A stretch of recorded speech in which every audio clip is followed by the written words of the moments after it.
আসসালামু আলাইকুম। ওয়ালাইকুম সালাম। কে বলছিলেন? আমার নাম ফারিয়া। ফারিয়া, কেমন আছেন? ভালো আছেন ফারিয়া? হ্যাঁ, ভালো আছি। বাসা কোথায় ফারিয়া আপনার? আমার বাসা লক্ষ্মীপুর। নোয়াখালী, লক্ষ্মীপুর। হ্যাঁ, বাসায় কে কে আছে আপনার? আমার দুইটা ভাই আছে ছোট। দুইটা মা আছে ভাই একটা আছে বয়স্ক। ছোট। মা আছে বয়স্ক। আর কে আছে? আর কেউ নাই। বাবা নাই? না, বাবা বিয়ে করে চলে গেছে। খোঁজ খবর নেয় না আপনাদের? না। আপনার বয়স কত ফারিয়া? 17। বিয়ে শাদী হয়েছে নি? না না, কি করেন আপনি বর্তমানে? কিছু করি না, একটা সেলাই মেশিন কাজ করতাম। এইটাও মেশিনটা নষ্ট হয়ে গেছে। মেশিন নষ্ট হয়ে গেছে। হ্যাঁ। এখন কি বেকার আছেন? হ্যাঁ, সংসার চলে কিভাবে আপনার? চলে কোনো মতন।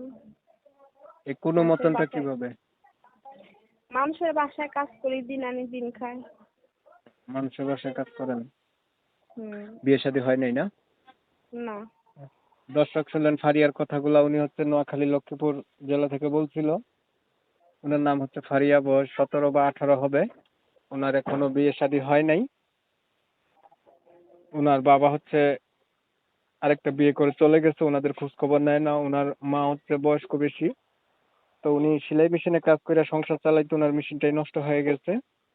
এখন মানুষের বাসায় কাজ করে দিন আনে দিন খায়, এটা হচ্ছে ওনার বক্তব্য। তো বুঝতে পারলাম। তো ফারিয়া, হুম। ইউটিউবে আসছিলেন কি উদ্দেশ্য আর কি চাইতেছিলেন দর্শকদের বলেন।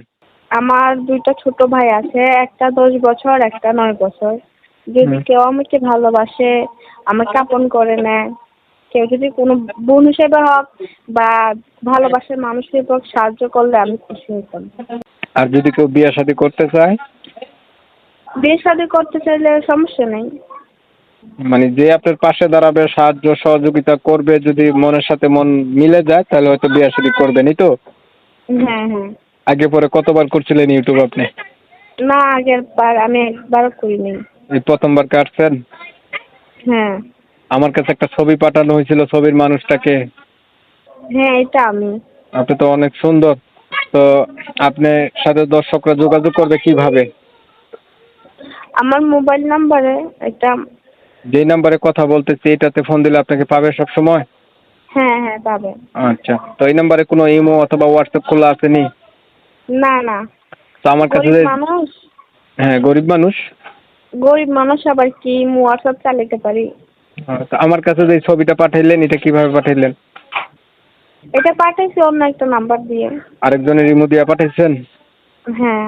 আচ্ছা, তো কেউ যদি আপনাকে একটা ইমো মোবাইল কিনে দেয় তখন তার ইমো নাম্বারটা দিয়েন, পারবেন নি? হ্যাঁ হ্যাঁ, অবশ্যই পারবো। আচ্ছা, তো আর কিছু বলার আছে নি আপনার? না না, আর কিছু বলার নেই। দর্শক, এতটা সময় নিয়ে আপনারা শুনলেন ফারিয়ার কথাগুলা। ওনার কথাগুলা যদি আপনাদের ভালো লাগে, আপনাদের হৃদয়ে ন্যূনতম নাড়া দিয়ে থাকে, যারা যারা ওনার সাথে যোগাযোগ করতে চান, ওনার নাম্বারটা হচ্ছে আমি মোবাইলের স্ক্রিনে দিয়ে দেব। অবশ্যই ফোন দিবেন, যোগাযোগ করবেন। আর যদি ভিডিওটা ভালো লাগে ফারিয়ার জন্য একটা লাইক করবেন, একটা শেয়ার দিবেন। পাশাপাশি আমার চ্যানেলটা একটু সাবস্ক্রাইব করে অল নোটিফিকেশন বাটনটা জ্বালাই দিবেন, যাতে নতুন নতুন ভিডিওগুলা ছাড়লে আপনারা সবার আগে পেয়ে যান। আর আপনাদের মন্তব্যগুলো আমার কমেন্টের মাধ্যমে জানাই দিবেন। তো এতটা সময় ধৈর্য সহকারে পাশে ছিলেন, সবাইকে অসংখ্য ধন্যবাদ।